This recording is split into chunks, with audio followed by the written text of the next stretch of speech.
मेरा नाम संध्या है।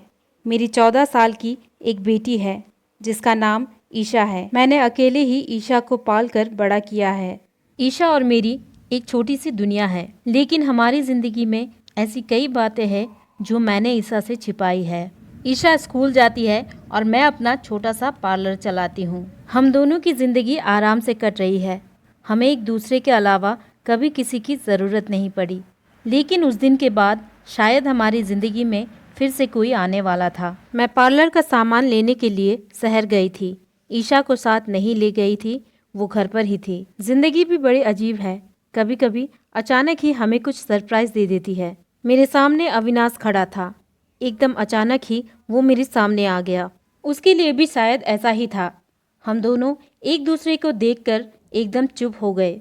इतने सालों बाद मिले थे, लेकिन बात करने को कुछ नहीं था। अविनाश वो था जिससे मैं शादी करना चाहती थी। हम दोनों एक दूसरे से प्यार करते थे, लेकिन हमारी किस्मत की वजह से हम दोनों साथ नहीं रह पाए। अविनाश अब इसी शहर में आ गया था। अविनाश ने बताया कि उसने मुझे बहुत ढूंढा, लेकिन मैं अपना नंबर बार बार बदल देती थी। इस कारण उसकी मुझसे बात या मिलना नहीं हो पाया था। अविनाश आज भी मुझसे प्यार करता है। उसकी आंखों में मुझे दिखाई दे रहा था। वो बोला कि वो आज भी मुझसे शादी करना चाहता है, मेरी बच्ची को भी अपना लेना चाहता है। लेकिन मैंने उसे कुछ भी जवाब नहीं दिया। मैं वहाँ से जाने लगी तो वो मुझसे बहुत बोला कि मैं अपना नंबर उसे दे दूँ, और मैं इस बात के लिए उसे मना नहीं कर पाई। मेरे जीवन में इस तरह वापस आएगा, इस बात का मुझे अंदेशा नहीं था। बस फिर हम लोगों का मिलना शुरू हो गया।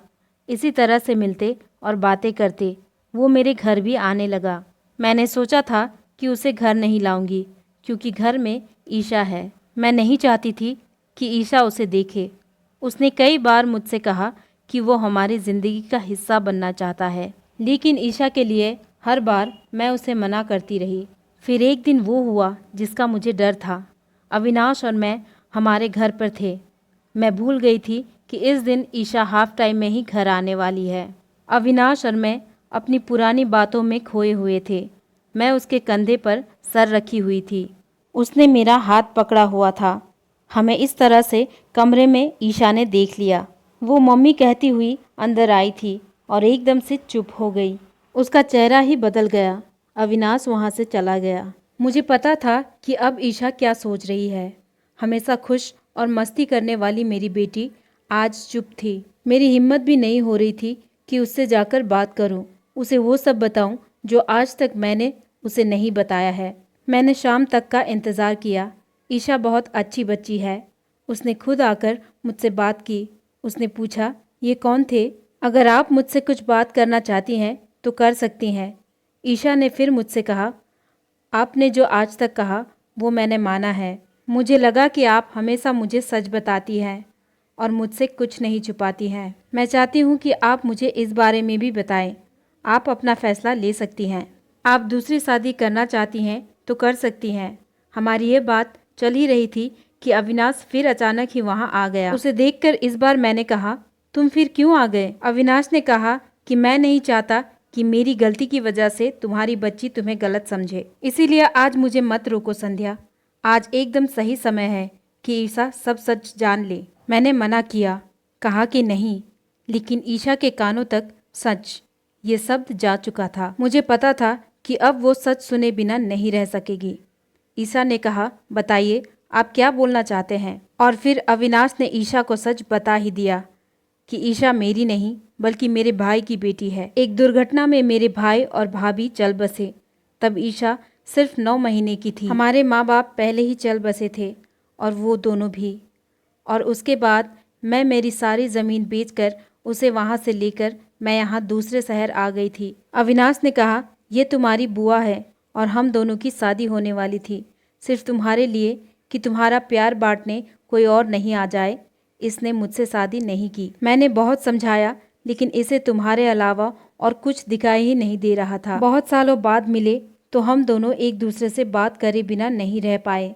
मैं इसे आज भी कह रहा हूँ कि चलो शादी कर लेते हैं, लेकिन अभी भी यह मना कर रही है। ईशा सुनकर मेरी तरफ देखती है और पूछती है, ये क्या बोल रहे हैं?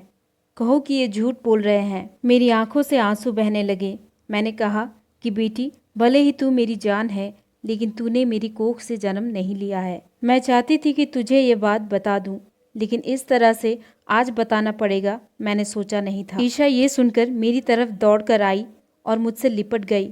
रोते हुए बोलने लगी, क्या बोलूं बुआ, माँ या भगवान? मैंने कहा, तू मेरी बेटी है और मैं तेरी माँ, बस यही सच है और यही रहेगा।